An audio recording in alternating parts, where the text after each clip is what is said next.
আমি এই আহলে হাদিসের যত আলেম আছে তাদেরকে বলবো, শীর্ষস্থানীয় যারা আলেম আছে আহলে হাদিসের, আমি মুফতি শহীদুল্লাহ বাহাদুর এবার চতুর্থবার, এর আগে 3বার অনলাইনের মাধ্যমে চ্যালেঞ্জ দিয়েছি, এবার চতুর্থবারের মতো এই আনোয়ারা রায়পুর ইউনিয়ন থেকে আবারও ঘোষণা দিচ্ছি, কোন মায়ের ছেলে আহলে হাদিস মায়ের দুধ পান করে থাকলে, নিজের যদি হালাল দাদা বলে দাবি করে থাকো, আসো মুফতি শহীদুল্লাহ বাহাদুরের সাথে বাহাসে, অনলাইনে বাহাসে প্রমাণ হবে শবে বরাত ইবাদত করা মুস্তাহাব, শবে বরাত ইবাদত করার অনেক ফজিলত রয়েছে।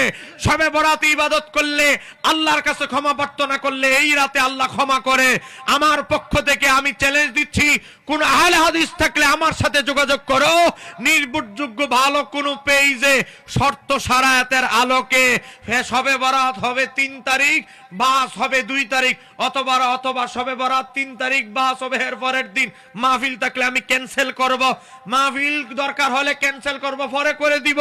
তারপরে আমি বাসে প্রমাণ করব শবে বরাত এর ফজিলত সহিহ হাদিস দ্বারা প্রমাণিত, সহিহ হাদিস দ্বারা প্রমাণিত, সহিহ হাদিস দ্বারা প্রমাণিত।